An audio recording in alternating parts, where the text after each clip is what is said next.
Hey, and welcome back to the Dice Tower. I'm Camilla, and thanks for joining me here for my top 100 games of all time. Today, we're counting down, taking a look at numbers 50 to 41. So this is kind of right in the middle of the pack for me on my top 100. I'm a little bit too humble to toot my own horn, but there are some great picks this week. Oh, I am so excited to talk to you about this. We're getting into some really rich and deep themes. We're getting into some crunchy mechanisms, just lots of goodies, and of course, a couple calming, soothing games to bring everything back down. So join me here for the top 100, 50 to 41. Let's go.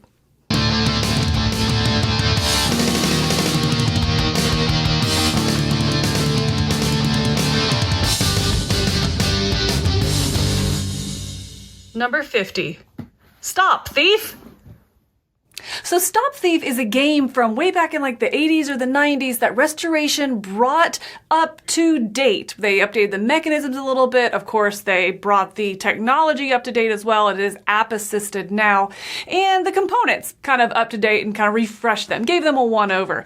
Stop Thief has become a staple in my family. I did not play it when I was younger, but this new version, I got my hands on a copy, and my son loves it. This is one of the few games that he just wants to play over and over and over again. Once we have it out on the table, he just wants to keep playing. So you are playing as different, well, in the cooperative version, which is our favorite way to play, you are playing as I guess policemen trying to catch a thief. And so you're listening to the different sounds. You know, are they walking through a building? Are they walking outside? Maybe they break a door, something like that. So you hear one action at a time and you're trying to track them all over the board. For my son specifically, this is a lot to kind of process in his mind, hearing one sound, remembering like the three sounds before and all the different options of where they can go. So we've gotten some little black discs that we put out on the board to help him kind of track the different possibilities. With that small implementation, this game is so good. It's so fun. It's so engaging. You're listening and talking about options and trying to weigh which one you think they would do. And you really kind of find yourself almost role-playing a little bit. Well, I bet they're going over here. This is what they're thinking. Well, that's really close to this over here, which is going to be a juicy spot for them to try to steal. So if I go this way, I can cut them off.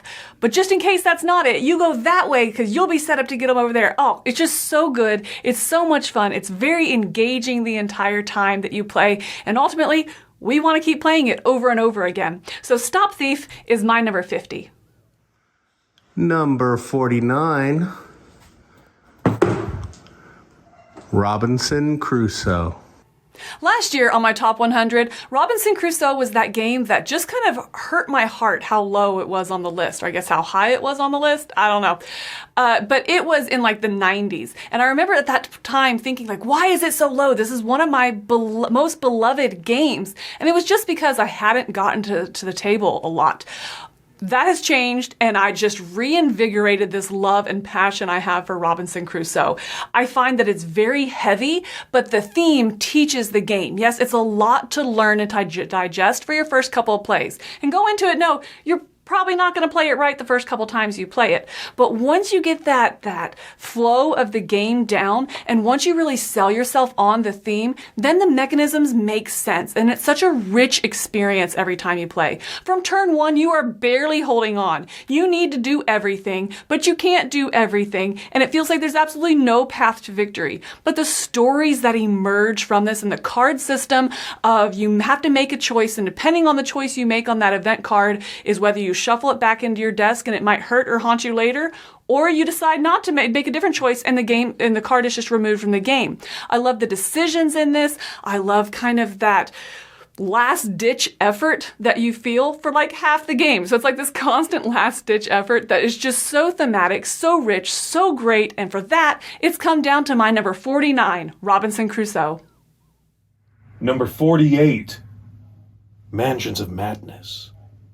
Again, with a rich theme here. Mansions of Madness is just chock full of it. I love that it's app supported and that you're reading this emerging story as it comes, and you have the creepy sounds in the background and the shrieks and the hollers and the music, and I just really love that it sells an experience.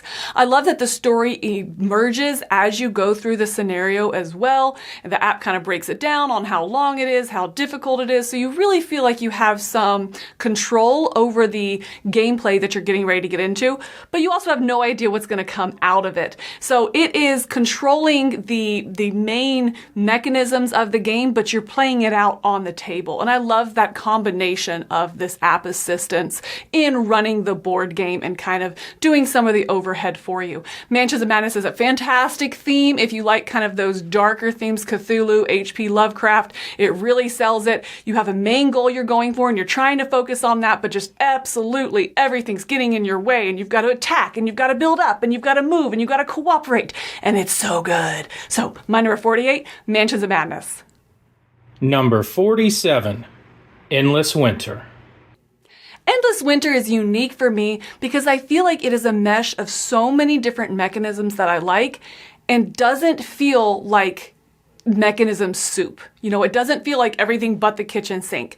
But when you actually look at it, it really has a lot of different things going on that you can adapt to your individual play style. So you have the monoliths where you're over here trying to build up high to get bonus points, but it's also giving you little bonus actions in the meantime, kind of feeding into other actions that you're trying to take elsewhere. It's got a little bit of deck building as well as you're building out your clan, taking those different cards for the actions that you want. And ultimately it has worker placement where you're sending your workers out as well as your main chief out to take a bigger action. So I like that too, that if you're sending your chief out, you get certain bonuses, as well as you're the first person to go somewhere, you get a little bit of bonus. So there's a lot of these mechanisms that you're balancing, but to me, it all comes together really well and in such a fluid way that it doesn't just feel like, again, another mechanism soup game. So Endless Winter is my 47. Number 46, Fort.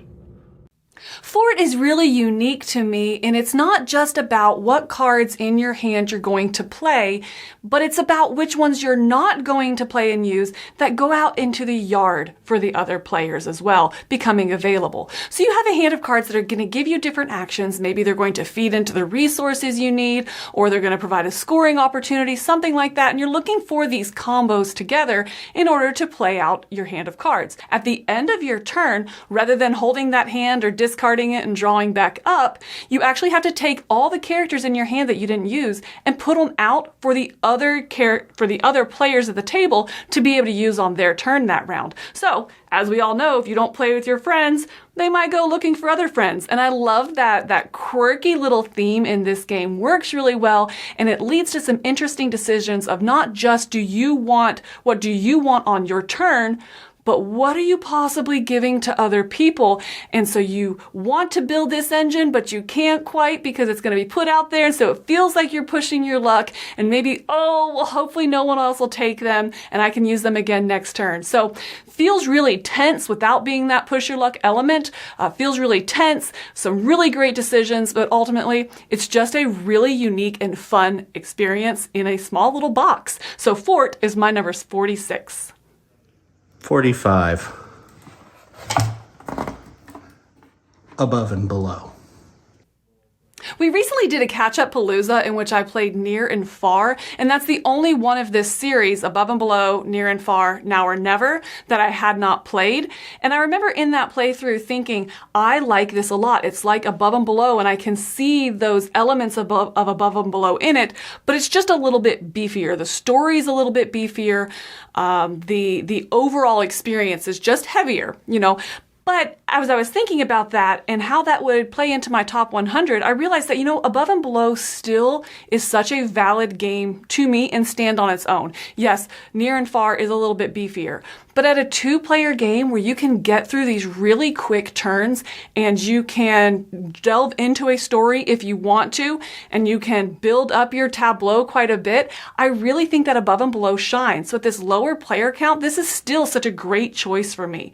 I feel like the gameplay is very smooth and it gives you quick choices. Are you going to go and resource gather? Are you going to go out and have a little story encounter hoping that you get those resources? So it's pretty quick turns that the other player might also be involved in as the reader and things like that, really kind of giving you this back and forth feeling. I really appreciate the light story that doesn't drive the game. It just enhances and enriches the experience when you want to choose that option. So for that reason, number 45 is Above and Below. And Camilla's number 44 game of all time is Bot Factory. This is the box for it, the inside of it. just trust me, it's not just some other random box because all of our games are packed up for Dice Tower East. That would be weird. This is it. I love executive actions. I love on your turn where you take an action, and because you took that action, it gives you availability of a different action. Or in some cases here with these Lacerda games, if you leave a worker out, maybe later someone else will bump it and you'll get something. But either way, you make a decision and take an action because you want that action, but you know you're getting extra little goodies as well with it. I absolutely adore that. And Bot Factory, as with most of Lacerda's games, has that as well in it. I really like the balance that you're trying to find. So specifically in this one, you're not maintaining a balance and trying to balance out a lot of different mechanisms, but you're trying to balance out what you need with vying for turn order. And you're trying to find something that really teeters right there. You want to go maybe earlier in the round, but you have absolutely got to build this part. What space gives you both of those? Also, where, once you choose your action, do you go? How early? So how strong is that action versus how much you have to pay for it or you get in return? So there's a lot of thought and I guess motivation behind where you do your worker placement. I think that really sells this game because it's also still just a medium weight game. It doesn't feel, this one is not one to me that's a brain burner. I'm still playing kind of in that medium weight mindset where, yeah, maybe I'll sit down on a weeknight and play this even. So if I have a little bit of extra time, I want to use my brain and really exercise those muscles without just feeling exhausted at the end or really like I have to dedicate a couple hours to a game.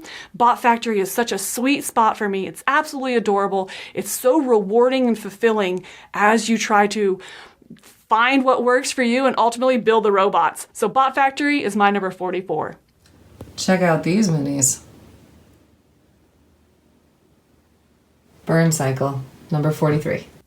What a fantastic and unique theme we find in Burncycle. It takes this idea of AI taking over and just turns it on its head, where the humans have become the evil ones and are kind of using that AI technology to superimpose or make themselves bigger and beefier, and you're the machines kind of fighting back against that, right? So it's this idea that we're all familiar with, but it's turning on its head and you're fighting this evil human corporation. I absolutely adore it. I adore the theme, and I think it's so very well put into some solid mechanisms. But what keeps me coming back to this game and thinking about this game, even after I'm done playing it, is the complex cooperative puzzle that you have to do. You have multiple floors that you have to make it through with your teammates, and you have to figure out how to maneuver around guards, or maybe not maneuver around them. In fact, maybe you want them to see you so they'll be distracted and your teammate can sneak in the back door and go do something over here. So you're having to work together for this turn, for the next turn, for the next level, making sure you're beefing yourself up and you're ready for what is to come as you play through these different buildings. I love the extreme cooperation that you have to see here. I love the individual nature of your characters where you feel asymmetric and you all feel so powerful and unique. Everybody feels helpful in this game. And it absolutely feels like when you play this, we could not have won had I not been there. And every person at the table can say that. That is so rewarding and so fulfilling and just keeps Burncycle on my mind a lot, even after I'm done playing it. For that, it's my number 43. At 42 is another game that Camilla and I agree upon, the very unique cooperative game, Unsettled. I remember the first time I played Unsettled, and we're sitting there, and ultimately it's this big puzzly game, right? Where you are on this foreign planet and trying to complete some objective, and you're trying to puzzle it out, using yourself and using this one bot that you all have access to, and planning out the turns. And then you realize that I don't have 3 actions per turn. I only get 2 actions per turn because one of them has to rest each turn. And so you're really having to puzzle it out and talk and see how you can get this to all work, just to crawl your way forward. You spend so much time getting all this tense and puzzling and all this angst and just trying to gruel through. And then the story comes and it completely breaks that tension because the writing is just relaxing and it's funny and it's engaging and it catches you off guard and it just brings such a good dynamic to the gameplay. You're puzzling, you're tense, you're cooperating, you're trying to make it work, And then here comes the story to support all that, but also liven it up. It sells you on the world, it sells you on the experience, and it gives you purpose and background to what you're doing as you're doing it. I absolutely love that. So that was my first gameplay, and everyone since then has been the same. Sure, there's planets that I liked more than others. That's going to happen with any of these games that have these different scenarios that you can do. You're naturally going to enjoy some of them more than others. It's replayable. You can go back and do it again. And again, I just can't get past the writing. As far as like actual narrative and these types of games go, this is by far one of my favorite. I think it's so well done. It's going to catch you off guard, and it's going to keep this game from getting too heavy feeling. I don't mean heavy in the mechanisms, but too heavy feeling and grueling. For those reasons, Unsettled is very unique to me, and it's number 42. And finally, number 41, Solenia.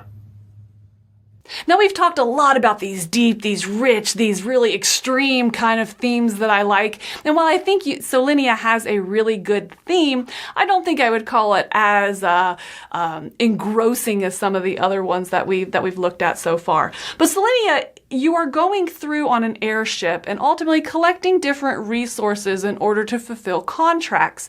The hook in this game, though, and what's unique and different to me, is this mid-game switch from day to night or night to day. And there's only resources that are available in each of those two. So some are only available during the day, some are only available during night. And until you understand that, the game kind of just feels like everything else. But the airship is advancing forward, and you're seeing kind of night slowly take over the board. So you see it coming. It doesn't catch you off guard. It's not like a card that when it comes up in the deck instantly flips. You're seeing it, and you have control as you move that airship when that switch happens. I love that. So, are you staying back and desperately trying to get these resources in the day phase because you see the night coming and then you know you're not going to have access to it? Or are you speeding ahead into the night because you're already set up and your contracts need that resource that doesn't come out till then?